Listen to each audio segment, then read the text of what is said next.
അപ്പോൾ കൂട്ടുകാരെ, നമുക്കിന്ന് ഒരു കിടുക്കാച്ച് മസാല ദോശ ഉണ്ടാക്കാം. എന്ത് പറയുന്നത്? എല്ലാവർക്കും മസാല ദോശ കഴിക്കാൻ തോന്നില്ലേ? ഞാൻ എൻ്റെ പാൻ എടുത്ത് തേണ്ട ഫ്ലെയിമേലോട്ട് വെച്ചിട്ടുണ്ട്. അപ്പം നമ്മുടെ പാത്രം ചൂടായി വരുന്നു. നമ്മൾ എന്താ ആദ്യം ഉണ്ടാക്കേണ്ടത്? നമ്മുടെ മസാല. അപ്പം നമ്മുടെ മസാല ദോശയ്ക്കകത്ത് വെക്കാനുള്ള മസാലയാണ് നമ്മൾ പ്രിപ്പയർ ചെയ്യാൻ പോകുന്നത്. വളരെ ഈസിയും വളരെ ടേസ്റ്റും ആയിട്ടുള്ളൊരു മെത്തേഡാണ് ഞാൻ ഉപയോഗിക്കുന്നത്. ഞാൻ ഒത്തിരി മസാലയും കാര്യങ്ങളൊന്നും ഇതിനകത്ത് ചേർത്ത് ഒത്തിരി പൊടികളൊന്നും ചേർക്കാറില്ല. ഒത്തിരി ചേർത്ത് കഴിയുന്നതോറും നമ്മുടെ വയറിനും ചീത്തയാണ്, നമ്മളതിൻ്റെ ടേസ്റ്റ് കളയുകയാണ് ചെയ്യുന്നത്. എന്നാലും നമ്മുടെ പാത്രം ചൂടായി വന്നിട്ട് നമുക്ക് ഇച്ചിരി എണ്ണ ഒഴിച്ചു കൊടുക്കാം. ഓയിലാണ് ഞാനിവിടെ ആഡ് ചെയ്യുന്നത് കേട്ടോ. അത്യാവശ്യം ഓയിൽ ഞാൻ ഒഴിച്ചു കൊടുത്തിട്ടുണ്ട്. ഇത് ചൂടായി വരുമ്പോഴേക്കും നമ്മുടെ കടുകിട്ട് പൊട്ടിക്കുക. പൊട്ടിച്ച് കഴിഞ്ഞിരിക്കുന്നു. നമ്മളിനി ഇടാൻ പോകുന്നത് സബോള. ഞാനൊരു 3 ചെറിയ സബോള ഇട്ട് കൊടുക്കുന്നുണ്ട്.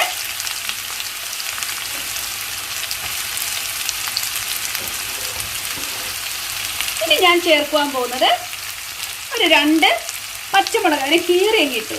പിന്നെ ഒരു വെളുത്തുള്ളി, എന്നുവെച്ചാൽ ഒരു വെളുത്തുള്ളിയുടെ അല്ലി, അതുപോലെ തന്നെ കുഞ്ഞു പീസ് ഇഞ്ചിയും. അതൊന്നും ഞാനിതിലേക്ക് ചേർക്കത്തില്ല. എന്നാ പറയുന്നത്, ഇങ്ങനത്തെ സംഭവങ്ങളൊക്കെ കഴിവത് ഞാൻ കുറയ്ക്കുകയാണ്. വെളുത്തുള്ളി ചേർക്കുന്നത് നല്ല, പക്ഷെ പച്ചക്കറിയില്ല, അവിടെ എനിക്ക് അധികം വെളുത്തുള്ളി ചേർക്കുന്നത് ഇഷ്ടമില്ല. നിങ്ങൾ ഒരിക്കലെങ്കിലും ഇതുപോലെ വെച്ചിട്ടില്ലാത്തവർ ഇതൊന്ന് ട്രൈ ചെയ്ത് നല്ലതായിരിക്കും. ഞാനൊരു പ്രത്യേക മെത്തേഡാണ് ഞാൻ ഉപയോഗിക്കുന്ന മെത്തേഡാണ്, എനിക്ക് ഭയങ്കര ഇഷ്ടമായത് കേട്ടോ. നിങ്ങളൊന്ന് ചെയ്ത് നോക്കുക. ഇതിനു വേണ്ടി ഷൂട്ട് ചെയ്യാൻ വേണ്ടി ഉണ്ടാക്കിയതൊന്നുമല്ല, ഇത് ഞാൻ സ്ഥിരം ചെയ്യുന്ന കാര്യമാണ് പറഞ്ഞു തരുന്നത് കേട്ടോ. നമുക്ക് ആവശ്യത്തിന് ഉപ്പിട്ട് കൊടുക്കാം. ആദ്യമേ ഉപ്പിട്ട് കൊടുത്തേക്കാണെങ്കിൽ പിന്നെ പ്രശ്നമില്ല, കാരണം പെട്ടെന്ന് വാടിക്കോളും. ഓക്കെ, ഇതിപ്പോൾ ഒന്ന് ചെറിയ ഗോൾഡൻ കളർ എത്തുന്നിടം വരയ്ക്കും നമുക്കൊന്ന് വെയിറ്റ് ചെയ്യാം. സോറി, നമ്മുടെ കറിവേപ്പില ചേടത്തിയുടെ കാര്യം പറഞ്ഞു. അപ്പോൾ നമ്മുടെ കറിവേപ്പില ചേടത്തി ഇട്ട് കൊടുത്തിട്ടുണ്ട് കേട്ടോ. ഉള്ളിക്കറി കൂടെ വന്നാലേ നമ്മുടെ കറിക്ക് ഒരു ടേസ്റ്റും ഒക്കെ ആവത്തുള്ളൂ. എന്നാൽ ഇത് ഒരുമാതിരി ഉണങ്ങിയ കറിവേപ്പില ആയിപ്പോയി. നമ്മുടെ ഫ്രഷ് നമ്മുടെ പറമ്പിൽ നിന്ന് പറിച്ചെടുത്ത് 2 എണ്ണം അങ്ങോട്ട് താളിച്ചിട്ട് കൊടുക്കുക. നല്ല ടേസ്റ്റ് ആയിരിക്കും. അപ്പം എന്തായാലും എൻ്റെ കയ്യിലുള്ളതിനെ എടുത്തിട്ട് ഞാനങ്ങ് പെരുമാറുക കേട്ടോ. സംഭവാസങ്ങളൊക്കെ ഏകദേശം ഒരു ഗോൾഡൻ കളറിൽ എത്തിയിട്ടുണ്ട്. കാണാൻ നിങ്ങൾക്ക് ചെറിയൊരു ഗോൾഡൻ കളറിൽ എത്തി നിൽക്കുകയാണ്. ഈ സമയത്ത് നമുക്ക് ഇച്ചിരി മഞ്ഞപ്പൊടി ചേർക്കാൻ പോകുന്നത് ചിക്കൻ മസാല. കണ്ടോ, നിങ്ങൾക്ക് ഏത് കമ്പനിയുടെ വെള്ളം ചിക്കൻ മസാല ഉപയോഗിക്കാം. മഞ്ഞപ്പൊടി ചേർത്തതിന് ശേഷം ഇച്ചിരി ഇത് കണ്ടോ, ഒരു 1/2 ടേബിൾ സ്പൂൺ മാത്രമാണ് ഞാൻ ഇതിലേക്ക് ഇട്ട് കൊടുത്തത്. നിങ്ങൾ എത്രമാത്രമാണോ ഉപയോഗിക്കുന്നത് അതനുസരിച്ച് നിങ്ങൾക്ക് ചേർക്കാവുന്നതാണ്. ഞാൻ മൈൽഡായിട്ടേ ചേർക്കാറുള്ളൂ. അത് തന്നെയാണ് ഇതിൻ്റെ ടേസ്റ്റും കേട്ടോ. നമ്മൾ ഒത്തിരി ചേർക്കുമ്പോൾ അതിൻ്റെ ടേസ്റ്റ് പോവുക. നമ്മൾ അനാവശ്യ പൊടികൾ ചേർത്ത് ശരിക്കും പറഞ്ഞാൽ നമ്മുടെ വെജിറ്റബിളിൻ്റെ ടേസ്റ്റ് കളയുക. അതുകൊണ്ട് ഇത്ര മാത്രം മതിയാണ്. നിങ്ങൾ കണ്ടല്ലോ, ഇതിൻ്റെ കളർ കാണുമ്പോൾ നിങ്ങൾക്ക് ഐഡിയ വരും. ഇതിനൊന്ന് മൂക്കാൻ അനുവദിക്കുക. ഓൾറെഡി ഞാൻ പുഴുങ്ങി വെച്ച പൊട്ടാറ്റോ ജസ്റ്റ് 4ആയിട്ട് മുറിച്ചിട്ടതേ പൊടിയെന്ന് വേണ്ട, നല്ല പൊട്ടറ്റോ. പൊട്ടാറ്റോ അതുപോലെ തന്നെ പീസുണ്ട്, ചോളമുണ്ട്, അതുപോലെ തന്നെ പൊട്ടറ്റോ. ഇതിനെല്ലാം കൂടെ ഞാൻ പുഴുങ്ങി എടുത്ത് വെച്ചേക്കുവാണ്. ഉടച്ചാൽ മതി കേട്ടോ, ആ ഒരു പരുവത്തിൽ. അപ്പം നമ്മുടെ മസാല ഇവിടെ റെഡി ആയിട്ടുണ്ട്. അതിലേക്ക് നമുക്ക് ഇതിനെ ഇട്ട് കൊടുക്കാം. ഇത് കണ്ടോ, എന്നിട്ട് നമുക്കൊന്ന് ഉടച്ചാൽ മതി. അരിഞ്ഞിടുന്നതിലും നല്ലത് ഇതിനെയൊക്കെ ഒന്ന് ഉടച്ചിടുക എന്നുള്ളതാണ് ടേസ്റ്റ്. ഇതുണ്ട്, ജസ്റ്റ് ഒന്ന് കുത്തി ഉടയ്ക്കുക.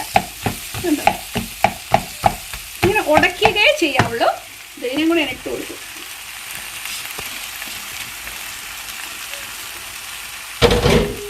എക്സ്പെഷ്യലി ഈ പീസും ഒരു ശക്കലം ക്യാരറ്റ് വേണമെങ്കിൽ ചേർത്താൽ മതി, ക്യാരറ്റ് കേട്ടോ. ഇതുണ്ടോ സംഭവം, ഇതിനെല്ലാം കൂടെ ചേർത്ത് എന്ന് ടേസ്റ്റാണെന്നറിയാമോ. ചിലർ ബീട്രൂട്ട് ചേർക്കുന്നവരുണ്ട്. എനിക്ക് ബീട്രൂട്ടോ അതുപോലെ തന്നെ ടൊമാറ്റോ ഒന്നും ചേർക്കുന്ന ഇഷ്ടമില്ല. എനിക്ക് ഇത്രയൊക്കെ ചേർക്കുന്ന ഇഷ്ടം. പിന്നെ ഒരു കാര്യം കൂടെ നിങ്ങൾ ചെയ്യേണ്ടതുണ്ട്, ഇതിനെ ചെറുതായിട്ടൊന്ന് ഇതുപോലെ പൊടിക്കുക. ഇച്ചിരി വലിയ കഷ്ണമായിട്ട് കിടക്കുന്നത് നല്ല, എന്ന് വെച്ചാൽ ഇതുണ്ട് ഇതുപോലെ കിടക്കുന്നത് നല്ല. നിങ്ങൾ കണ്ടല്ലോ ഈ ഒരുമാതിരി ലേപ്പിലെ പീസ്, അതാണ് നല്ലത്. ചെറുതായിട്ടൊന്ന് പൊടിച്ച് ഇതിനെ ഒന്ന് മിക്സ് ചെയ്ത് കൊടുക്കുക. കണ്ടോ, ഇതിൻ്റെ കളറ് മാറിയിട്ടില്ല.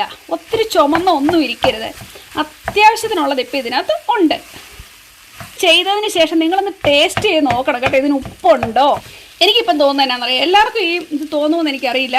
എനിക്ക് തോന്നുന്നതാണ് ഇതിനകത്തൊരു ശകലം ഷുഗർ ചേർക്കാൻ. നിങ്ങളങ്ങനെ ചേർക്കാത്തവരാണെങ്കിൽ ഇച്ചിരി ഒന്ന് ചേർത്ത് പോകുന്നത് നല്ലതായിരിക്കും. ഇതിനൊരു ശക്കലം ഷുഗറിൻ്റെ കുറവുണ്ട്. നമ്മുടെ പൊട്ടറ്റോയ്ക്ക് ഒരു ശക്കലം മധുരം, എന്ന് വെച്ചാൽ പേരിന് മാത്രം, ഒരു പറയാൻ പറ്റത്തില്ല മധുരമൊന്നും, പക്ഷെ ഒരു പ്രത്യേക ടേസ്റ്റാണ്. ഒരു ശക്കലം ഷുഗർ ചേർക്കണം കേട്ടോ. കേട്ടോ, ഒരു തരി ഷുഗർ ഞാൻ ഇതിലേക്ക് ചേർത്തിട്ടുണ്ട്. ഇതിനെ നമുക്കിനി ഇളക്കി കൊടുക്കുക. That's all. അത്രയും ചെയ്ത് കഴിഞ്ഞിട്ട് ഒന്നുകൂടെ ഒന്ന് ടേസ്റ്റ് ചെയ്ത് നോക്കുക. എല്ലാവരും ഉണ്ടോ? എല്ലാവരും റെഡിയാണോ? അത് ഒന്ന് നോക്കുക.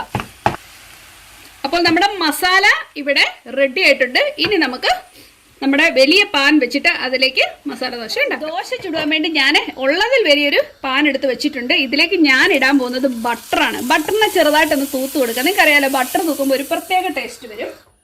അതിനുശേഷം നമ്മുടെ മാവ് നമ്മുടെ മാവ് ഇവിടെ റെഡിയാണ്. അവനെ ഞാനത് കോരി ഒഴിക്കാൻ പോകണം. ഞാൻ വലിയ എക്സ്പേർട്ടൊന്നുമല്ല മസാല ദോശ ഉണ്ടാക്കാൻ.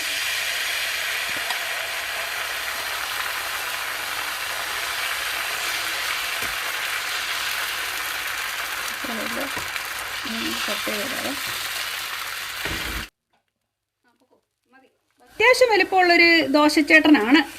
ഇവിടെ ഇച്ചിരി ആവാണ്ട് നല്ല മൊരിഞ്ഞിരിക്കണം, നല്ല രസമുള്ളത്. അപ്പോൾ നമ്മുടെ ദോശ ഏകദേശം ആയിട്ടുണ്ട്. നമുക്കിനി മസാല അങ്ങോട്ട് വെച്ച് കൊടുക്കാം.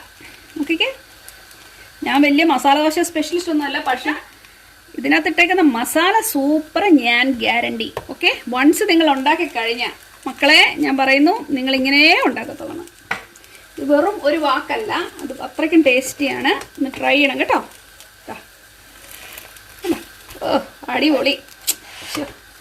ആർക്കൊക്കെ ഇപ്പോൾ മസാല ദോശ തിന്നാൻ തോന്നുന്നുണ്ട്? ഓടി വരൂ, ഓടി വരൂ, ഓടി വരൂ. Dosa ready, dosa ready, dosa ready. അടിപൊളി.